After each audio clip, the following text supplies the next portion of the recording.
The ship's engines hummed quietly as Commander Park Do-hyun stared out at the strange moon ahead. Velthora hung in space like a giant diamond, its surface covered in crystal formations that caught and twisted the light from the dying red star.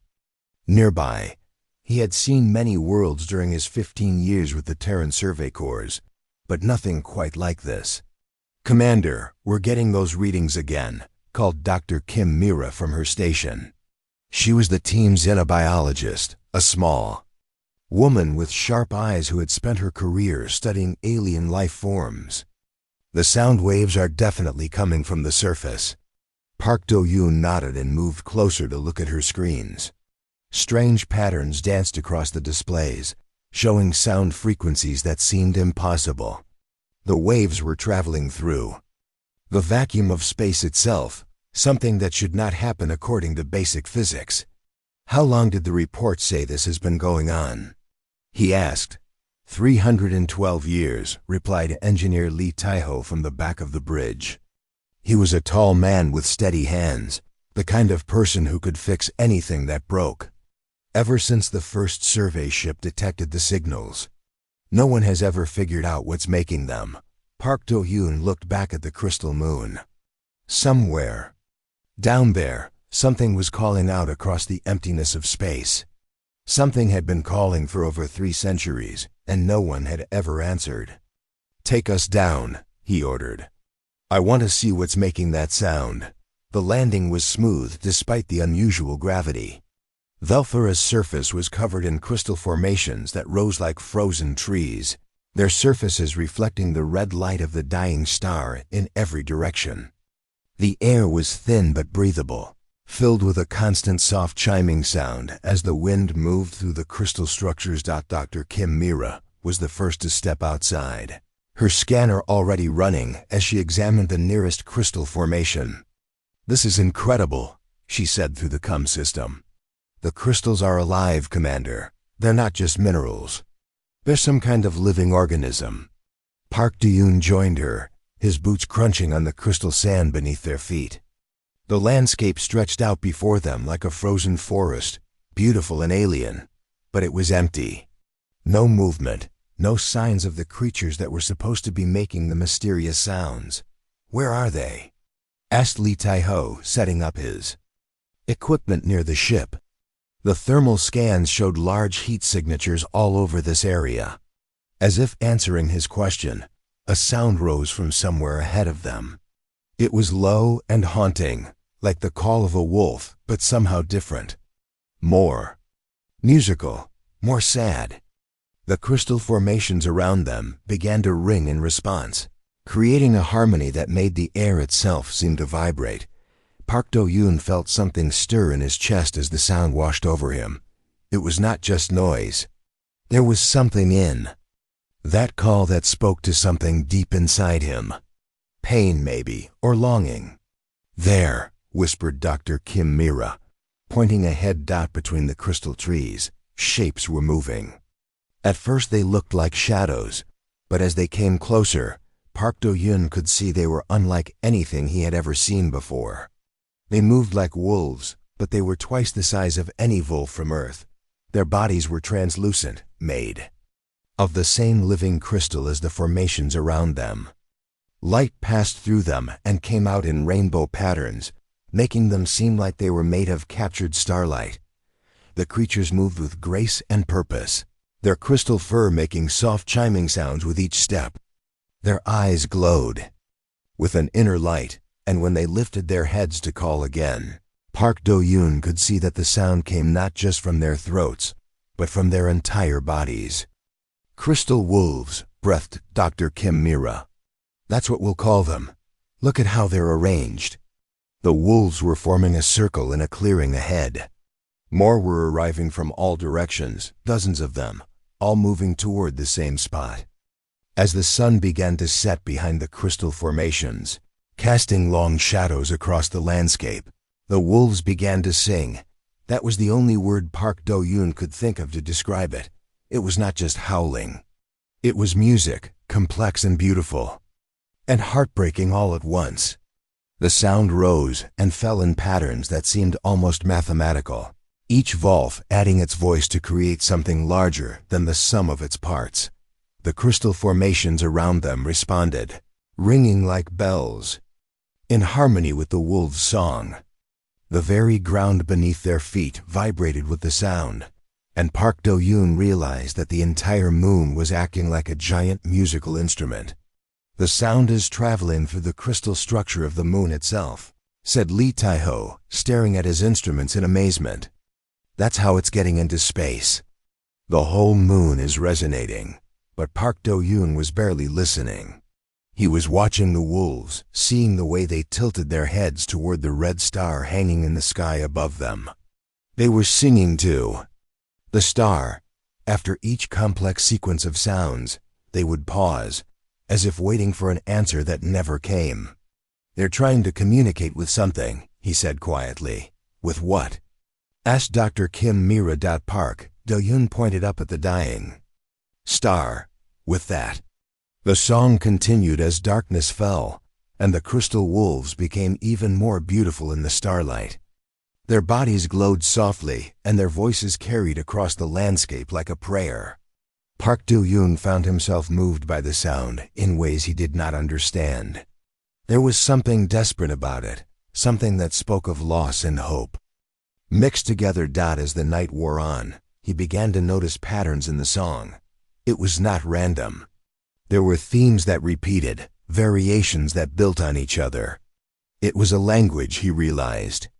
A complex mathematical language that the wolves had been speaking for centuries.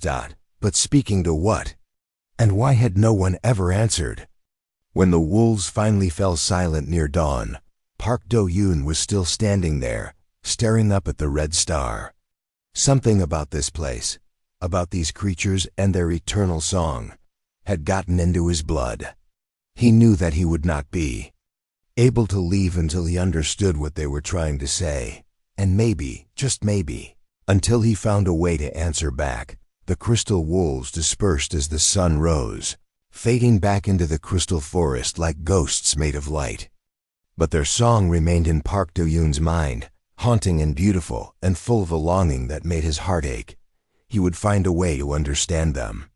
He had to, because something told him that they had been waiting 300 years for someone to finally hear them, really hear them, and maybe, just maybe, he was that someone. 3 weeks had passed since their arrival on Vulthera, and Dr. Kim Mira had barely slept. Her small laboratory inside their base camp was filled with screens showing wave patterns, crystal samples, and recordings of the wolves' songs. Every day brought new discoveries, but today she had found something that changed everything. "Commander, you need to see this," she called excitedly as Park Do-yoon entered the lab. He looked tired. Every evening for the past 3 weeks, he had walked out to the crystal forest to watch the wolves sing. He would stand there for hours, listening to their haunting calls, trying to understand what they meant. Lee Tai-ho worried that the commander was becoming too attached to the creatures, but Park Do-yoon could not stay away. "What did you find?" he asked, moving closer to her main screen. Dr. Kim Mira pointed to a complex pattern of lines and curves dancing across the display. "I've been running the wolves' songs through every analysis program we have. At first I thought it was just animal communication, but look at this." She pressed a button, and the patterns changed, becoming more organized. Mathematical symbols appeared alongside the sound waves. "It's math, Commander. Complex mathematics. The wolves aren't just howling, they're calculating." Park Do-yoon stared at the screen. Calculating what? Stellar fusion equations, quantum mechanics. The mathematics that govern how stars work. Her voice was filled with wonder. "Commander, I think they're trying to save their star." The dying red star that hung in Vulthera's sky had been slowly burning out for thousands of years. Soon, in cosmic terms, it would collapse completely, leaving the system cold and dead. But the crystal wolves seemed to understand this. Their songs were filled with formulas for stellar rejuvenation, mathematical prayers to bring their star back to life. "That's impossible," said Park Do-yoon. But even as he said it, he knew it was not. The wolves were clearly intelligent, far more intelligent than anyone had realized. How long have they been doing this? The pattern suggests they've been refining these calculations for centuries. Each generation of wolves has added something new, made the equations more precise. Dr. Kim Mira pulled up another screen. But, Commander, there's something else. Something I think you've already noticed. She showed him a recording of the previous night's song. After each complex sequence, there was a pause. A silence that stretched for exactly 47 seconds each. Time, they're waiting, said Dr. Kim Mira. After each calculation, they pause and listen. They're waiting for an answer. Park Do-yoon felt something cold settle in his stomach. An answer that never comes. Exactly. They've been broadcasting these calculations into space for 300 years, waiting for someone or something to respond. But their star can't answer back. It's just a ball of gas and fire. It can't hear them. That evening, Park Do-yoon walked out to the crystal forest as usual, but this time he brought Lee Tae-ho with him. The engineer had been working on new scanning equipment, trying to understand how the wolves' bodies worked. Their vocal cords are made of living crystal, Lee Tae-ho explained as they watched the wolves gathering for their nightly song. That's how they can produce sounds that travel through space. The vibrations pass through the crystal structure of the moon and get amplified into quantum frequencies. The wolves began to sing, their voices rising in the complex mathematical patterns that Dr. Kim Mira had decoded. Park Do-yoon listened with new understanding, hearing the desperation in their song. They were trying to save their world, their star, their entire system, and they had been trying for centuries without success. Why hasn't anyone tried to help them? He asked. Lee Tae-ho shrugged. How could they? The songs require perfect mathematical precision. Any mistake would ruin the whole calculation. And besides, most species communicate through technology or telepathy. The wolves need something different. Different how? Look at them, Commander. Really look at them. Park Do-yoon watched the crystal wolves more carefully. They were not just calculating. There was emotion in their song, feeling that went beyond mere mathematics. Love for their star. Grief for its dying light. Hope that somehow, some way, they could bring it back to life. The equations need emotional resonance, he realized. That's why artificial intelligence hasn't worked. That's why other species have failed. The mathematics has to be combined with genuine feeling. Lee Tae-ho nodded. And most species either think purely logically or communicate through psychic abilities. But humans... Humans use voices, Park Do-yoon finished. We make sounds with emotion behind them. Over the next few days, Park Do-yoon began a careful study of human vocal capabilities. He worked with Lee Tae-ho to analyze the frequency ranges that human throats could produce, comparing them to the crystal wolves' songs. It's possible, Lee Tae-ho concluded after running dozens of tests. Human vocal cords can produce frequencies that resonate with the wolves' quantum harmonics. Not perfectly, but close enough. The real question is whether a human throat can survive the strain. Dr. Kim Mira was less optimistic. The frequencies are incredibly powerful, Commander. They're designed to travel through space. Trying to produce them with organic vocal cords could cause serious damage. But Park Do-yoon had made his decision. That night, he walked out to the crystal forest carrying the small device that Lee Tae-ho had built. It would analyze his voice and show him how close he came to matching the wolves' frequencies. The crystal wolves were already gathering when he arrived. As usual, they ignored him completely, treating him like just another part of the landscape. He had been watching them for weeks, and they had never shown any interest in the strange two-legged creature that came to listen to their songs. But tonight would be different. As the wolves began their nightly song, Park Do-yoon took a deep breath and tried to join in. His first attempt was terrible. a rough human approximation of their crystal pure tones. The device in his hand showed how far off he was from their frequency. The wolves stopped singing. Every crystal wolf in the clearing turned to look at him, their glowing eyes fixed on the human who had dared to interrupt their sacred song. For a moment, Park Do-yoon thought they might attack. They were large creatures, easily capable of tearing him apart. Instead, the largest wolf, a magnificent creature, whose crystal fur caught the starlight like captured fire, took a step closer. It tilted its head, studying this strange being who had tried to speak their language. Then it sang a single simple note. A test, perhaps. Or maybe an invitation. Park Do-yoon tried to match it. His voice was rough and imperfect compared to the wolf's crystal clarity, but he managed to hit approximately the right frequency. The device in his hand showed that he was getting closer. The wolf sang another note, slightly more complex. Park Do-yoon tried again, his throat already starting to ache from the strain. But he managed it, and this time several other wolves joined in, adding harmonies that made the air around them ring like bells. For the first time in 3 centuries, the crystal wolves were not singing alone.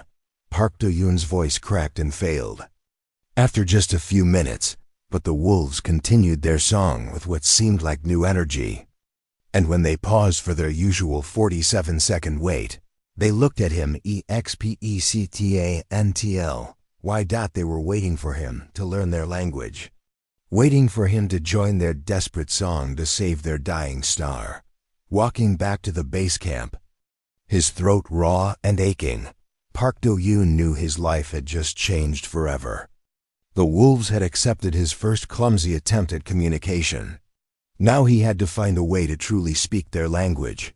The star hanging above them pulsed weakly in the darkness, dying a little more each day. But for the first time in centuries, the crystal wolves had hoped that someone was finally trying to answer their call. The pain in Park Do-yoon's throat was getting worse each day, but he refused to stop trying. For 2 weeks he had been attempting to learn the crystal wolves' language, and each session left him exhausted and hoarse. Dr. Kim Mira watched him with growing concern as he pushed himself beyond safe limits. "Commander, you're going to cause permanent damage to your vocal cords," she warned, checking the readings from her medical scanner. "The frequencies are too intense for human biology."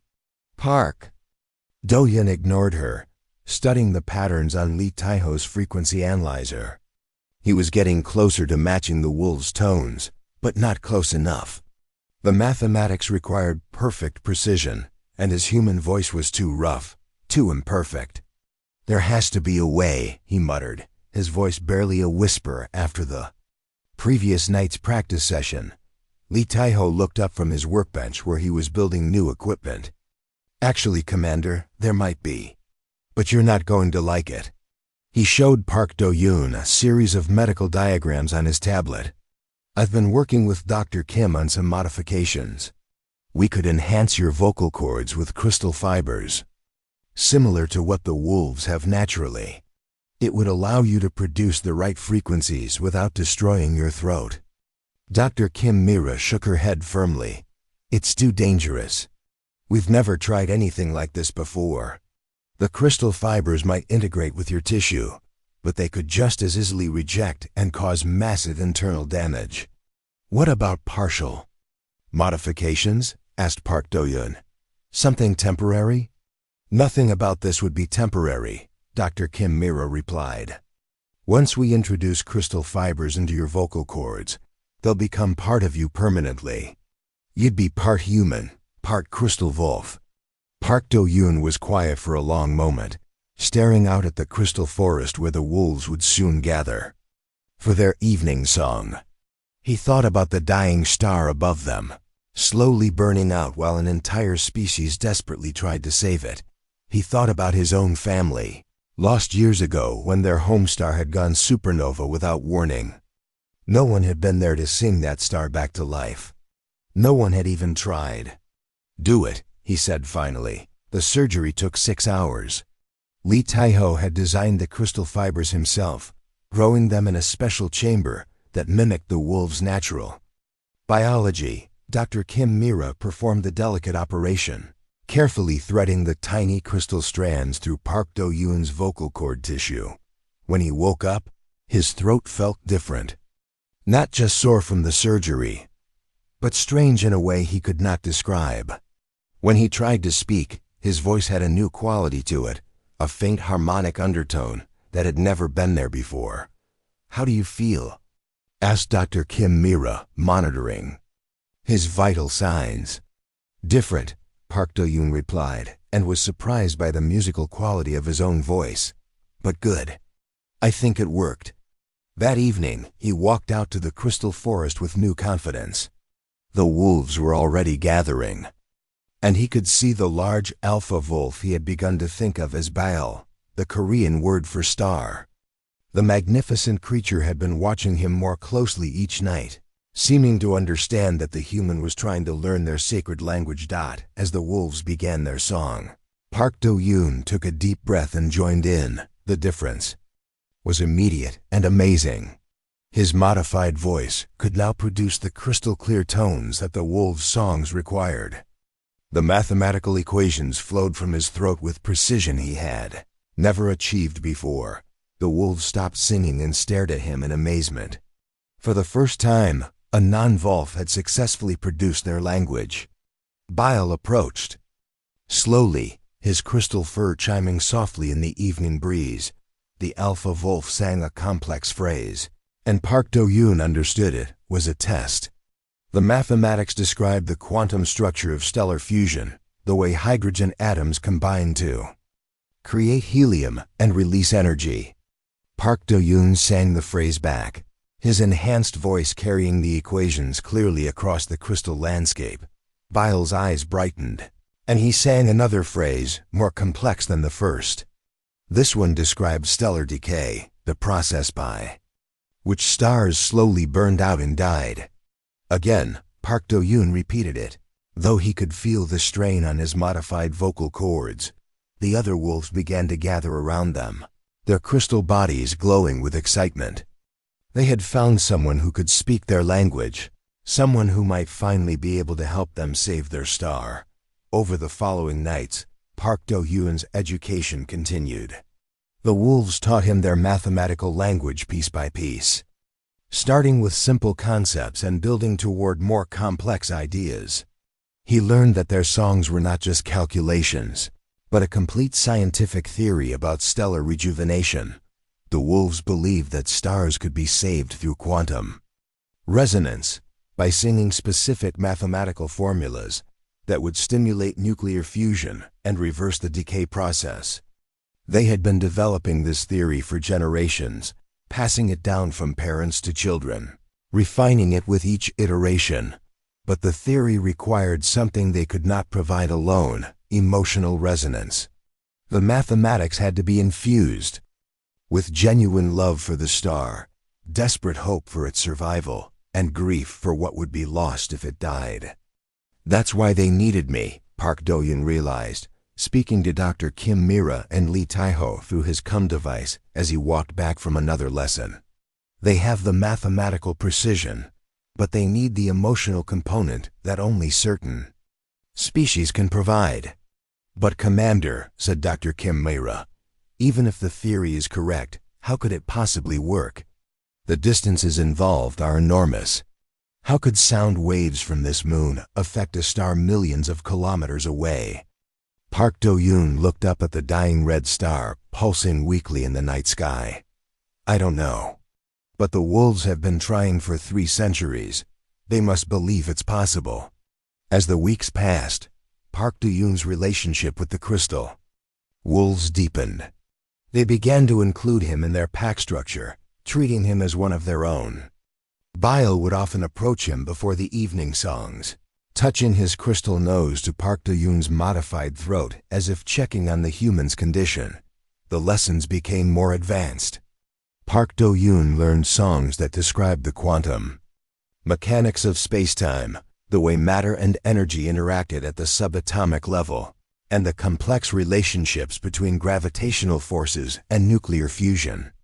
His modified vocal cords allowed him to sing these concepts with mathematical precision, but it was his human emotions that gave the songs their power.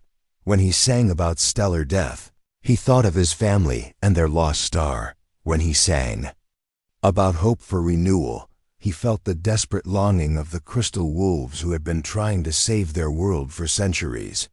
The combination of precise mathematics and genuine emotion created something new, something that neither humans nor crystal wolves could achieve alone.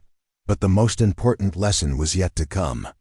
One night, Bile led Park Do-yoon to a special place in the crystal forest, a clearing where the largest and oldest crystal formations grew like ancient trees. Here, carved into the living crystal itself, were the symbols of the Great Song. Great Song was the culmination of everything the wolves had learned, a 72-hour marathon of continuous singing that contained every equation, every formula, every mathematical prayer they had developed over the centuries. It was the ultimate attempt to save their star, but no single wolf had ever been strong enough to complete it. As Park Do-yoon studied the crystal carvings, he realized what the wolves had been waiting for all these centuries. They needed a partner, someone who could share the burden of the great song and provide the emotional resonance that would make their mathematics effective. They needed him. Looking up at the dying star, Park Do-yoon felt the weight of responsibility settle on his shoulders. An entire species, an entire solar system, was depending on him to help them succeed where they had failed for generations. The crystal modifications to his throat were just the beginning. If he was going to survive 72 hours of continuous singing at quantum frequencies, he would need much more extensive changes to his body. Changes that would make him something more than human, but perhaps something less as well. As he walked back to the base camp, the wolves' evening song following him across the crystal landscape, Park Do-yoon knew he had a choice to make. He could play it safe, continue his research from a distance, and eventually return to Earth with fascinating discoveries about crystal wolf biology and culture. Or he could take the ultimate risk, transform himself completely, and attempt something that might save an entire star system or kill him in the process. The dying star pulsed weakly overhead, and Park Do-yoon made his decision. Tomorrow, he would begin preparing for the Great Song. The transformation took 3 weeks, and every day brought new pain. Dr. Kim Mira worked around the clock, carefully introducing crystal fibers throughout Park Do-yoon's respiratory system. His throat, lungs, and chest cavity were slowly being reinforced with the same living crystal that made up the wolves' bodies. The changes are permanent and extensive, she warned him during one of the more difficult procedures. Your body is becoming something entirely new. Part human, part crystal. Wolf, we don't know what the long-term effects will be. Park Do-yoon endured the pain without complaint. Through the medical bay's windows, he could see the dying star growing dimmer each day. Time was running out, and the crystal wolves knew it. Their evening songs had become more urgent, more desperate. Lee Tae-ho had built special equipment to monitor Park Do-yoon's condition during the transformation. The crystal integration is proceeding well, he reported. Your vocal capacity has increased by 400%, and the harmonic range is now matching the wolves exactly. But Commander, the energy requirements for the Great Song are enormous. Your body will be pushed beyond all safe limits. I understand the risks, Park Do-yoon replied, his voice now carrying the same crystal-clear tones as the wolves. But this is our only chance. As his body changed, Park Do-yoon spent more time with the crystal wolves. They seemed to sense the transformation happening within him, and their behavior toward him changed as well. Where once they had treated him as an interesting outsider, now they welcomed him as a true member of their pack. Bile, the alpha wolf, became his constant companion. The magnificent creature would sit beside Park Do-yoon during his recovery periods, his crystal fur glowing softly in the dim light.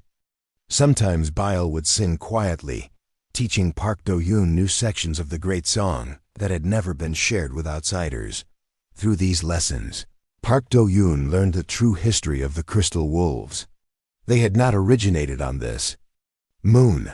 Millions of years ago, they had lived on a beautiful planet that orbited the star when it was young and bright. Their civilization had been built around their natural ability to manipulate quantum forces through sound when their star began to age and dim. The crystal wolves had fled to the moon, bringing with them all their scientific knowledge about stellar mechanics. For centuries, they had been trying to use that knowledge to restore their star to its former glory and make their original homeworld habitable again. They're not just trying to save their star, Park Do-yoon realized, sharing this discovery with his team. They're trying to go home.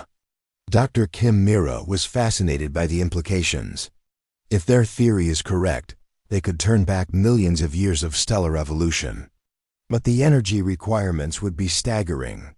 That's why they need the great song, Park Do-yoon explained. 72 hours of continuous quantum harmonics, perfectly synchronized and powered by emotional resonance. It's like trying to perform surgery on a star using only sound waves. Finally, the day came when Dr. Kim Mira declared the transformation complete. Park Do-yoon's body had been fundamentally altered. Crystal growths were visible under his skin, particularly around his throat and chest.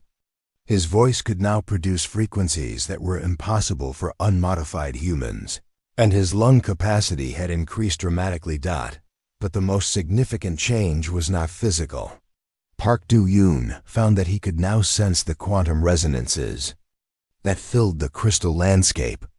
He could feel the music that flowed through the living crystal formations, the harmonies that connected every part of the moon's ecosystem. That evening, he joined the wolves' song for the first time as a true equal. His modified voice blended perfectly with theirs, adding human emotional depth to their mathematical precision. The result was something neither species could have achieved alone. The dying star responded. For the first time in recorded history, the star's surface showed signs of activity. Solar flares danced across its photosphere in patterns that mirrored the wolves' songs. Deep within the star's core, fusion reactions that had been slowing for millennia began to show slight increases in intensity.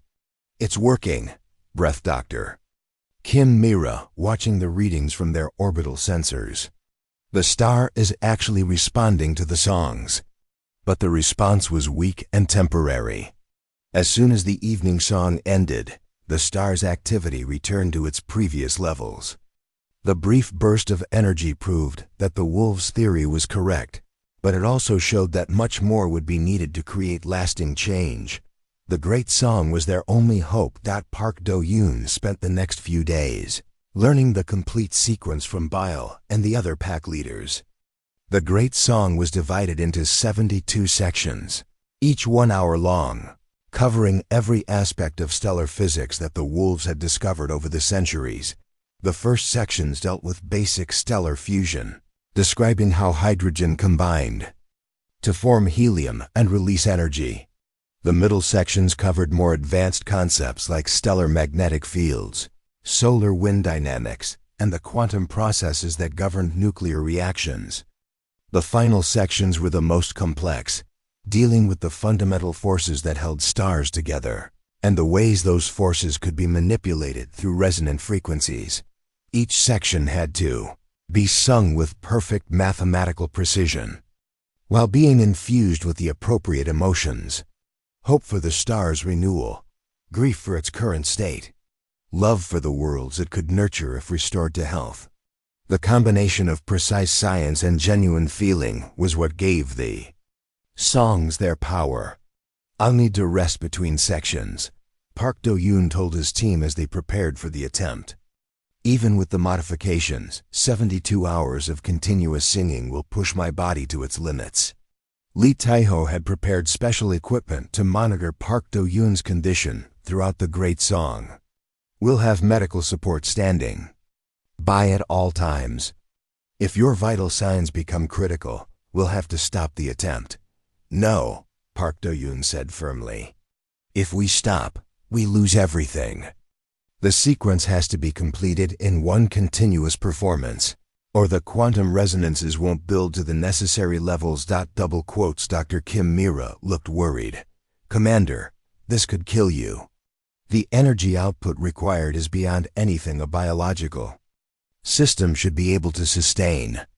Park Do-yoon looked out at the crystal forest where the wolves were gathering for what might be their final evening song as a dying species. If the great song failed, their star would continue its slow death, and eventually the crystal wolves would become extinct. Some things are worth the risk, he said quietly. As the sun set over the crystal landscape, Park Do-yoon walked out to join the wolves for the last time as a student. Tomorrow he would attempt to become their partner in the greatest song ever. Soon. The wolves seemed to understand the significance of the moment. Their evening song was different tonight, filled with harmonies that spoke of gratitude and hope. Bile approached Park Do-yoon as the song ended, touching his crystal nose to the human's modified throat in a gesture of trust and friendship. Through the quantum resonances that he could now sense, Park Do-yoon felt the wolf's thoughts. Gratitude for the human who had learned their language. Hope that tomorrow's attempt would succeed. And deep, ancient love for the star that had given life to their species millions of years ago. Park Do-yoon touched his forehead to Bile's crystal skull, sharing his own thoughts in return. Determination to see the great song through to its completion. Understanding of the sacrifice he was making. And most importantly, the same love for life and hope for renewal that had driven the crystal wolves for centuries. As they separated, Park Do-yoon saw that other wolves had gathered around them. The entire pack was there, their crystal bodies glowing in the starlight. They had come to witness the moment when their human partner accepted the responsibility of the great song. One by one, each wolf approached Park Do-yoon and touched him with their nose, sharing their own portion of hope and determination. By the time the ceremony was complete, Park Do-yoon felt the weight of their collective faith in his ability to succeed. Walking back to the base camp, he looked up at the dying star one last time. Tomorrow he would either save it or die trying. But tonight, for the first time in 3 centuries, the crystal wolves were not singing alone. They had found their partner at last. Dawn broke over the crystal forest, and with it came the most important day in the history of Velthera. Park Do-yoon stood in the center of the sacred clearing, surrounded by hundreds of crystal wolves who had gathered from across the moon. Ancient crystal formations that held the symbols of the great song towered around them like silent witnesses to what was about to begin. Dr. Kim Mira and Lee Tae-ho watched from a safe distance, their monitoring equipment ready to track every aspect of the 72-hour performance. Both looked worried, knowing that they were about to watch their commander attempt something that could either save his star system or kill him in the process. All systems are ready, Commander, Lee Tae-ho reported through the com link. Medical support is standing by. Park Do-yoon nodded, his throat already tingling with the quantum resonances building in his modified vocal cords. He looked up at the dying red star, dim in the morning sky, and felt the weight of centuries pressing down on him. This was what the crystal wolves had been working toward for over 300 years. Bile stepped forward, the magnificent alpha wolf positioning himself directly beside Park Do-yoon. The other wolves arranged themselves in precise formations around the clearing, each one taking their assigned place in the complex harmony that was about to begin. Ready? Park Do-yoon asked, though he knew Bile could not understand his words. Alpha Wolf's response was a single perfect note that rang across the crystal landscape. It was the opening tone of the great song, and it meant that the time for preparation was over. Park Do-yoon took a deep breath and began to sing.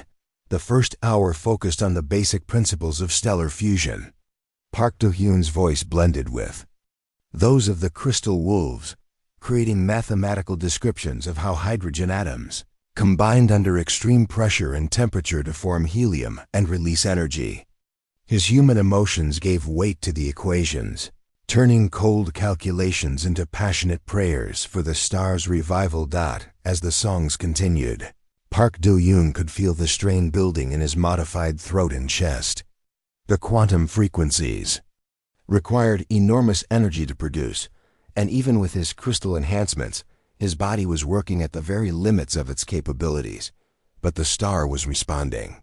Through the orbital sensors, Dr. Kim Mira could see increased activity on the star's surface. Solar flares were becoming more frequent and more powerful, and the core fusion rate was slowly beginning to increase. "It's working," she whispered, watching the readings in amazement. "The star's activity is increasing in direct response to the songs." By the end of the 6th hour, Park Do-yoon's voice was beginning to show signs of strain. His throat felt raw, despite the crystal modifications, and his chest ached from the continuous singing. But he pressed on, moving into the more complex sections that dealt with magnetic field, dynamics, and stellar wind patterns. The crystal wolves around him showed no signs of fatigue.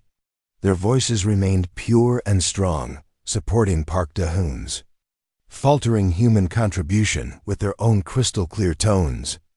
Bile stayed close beside him, occasionally touching his shoulder with a crystal paw, as if offering encouragement.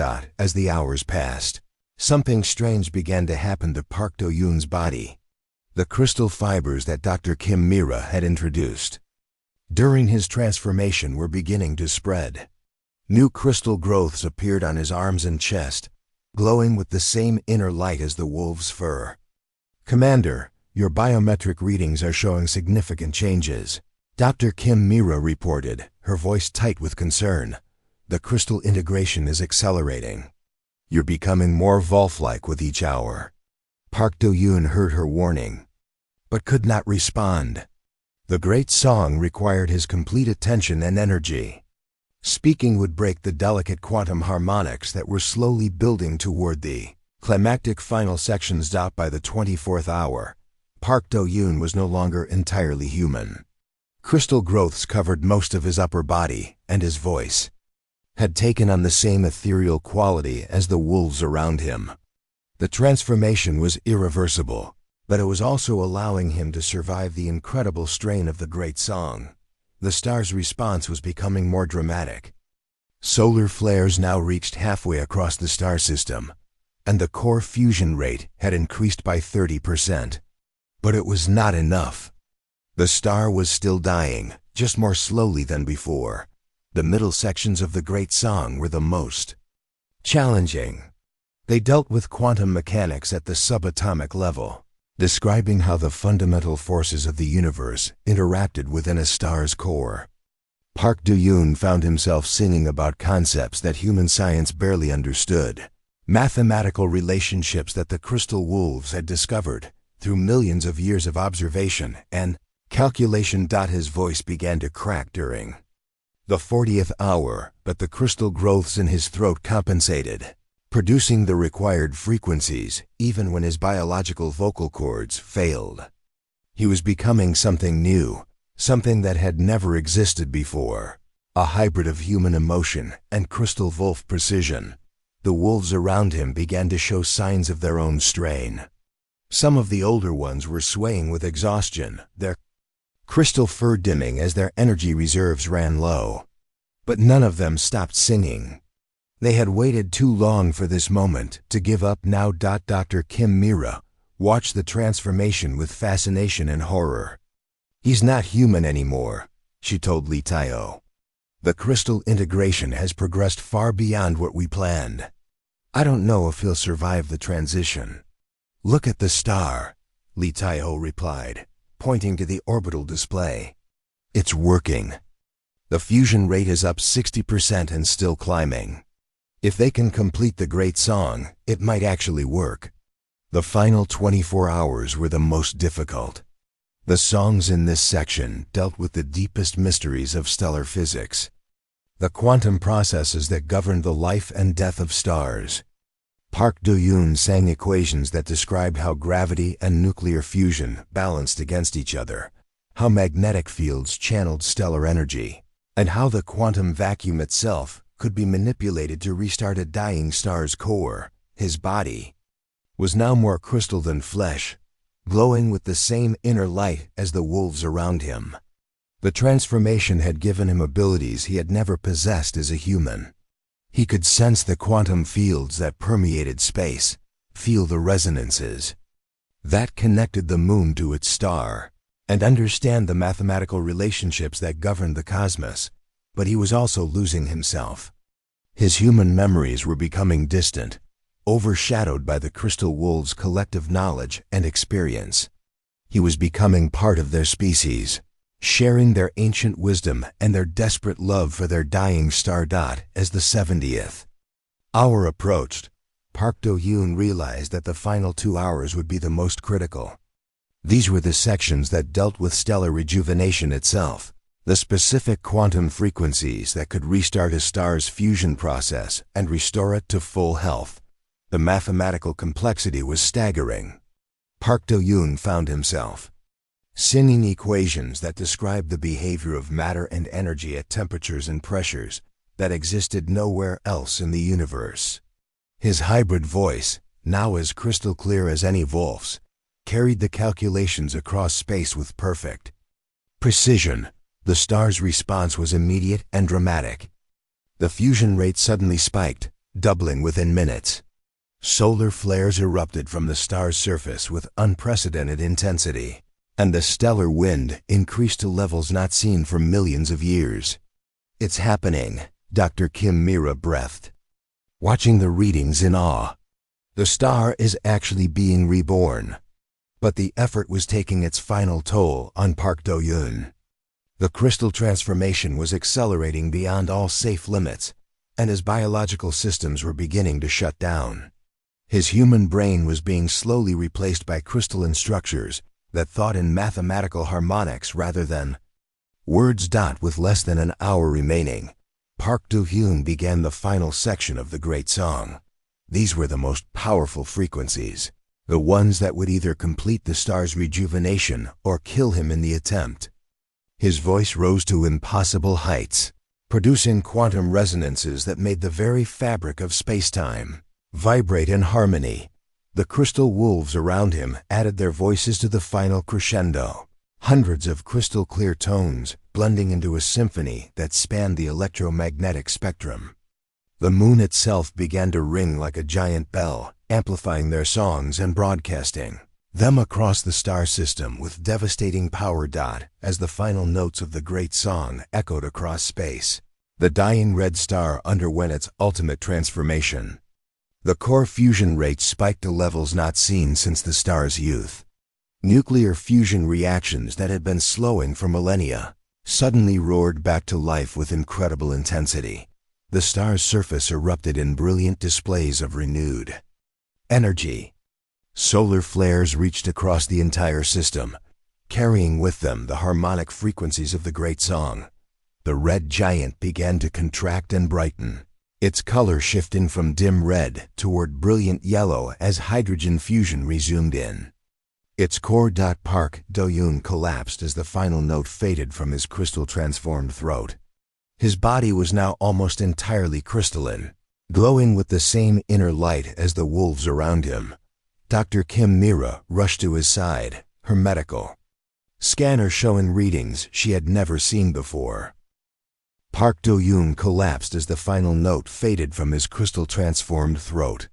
His body was now almost entirely crystalline, glowing with the same inner light as the wolves around him.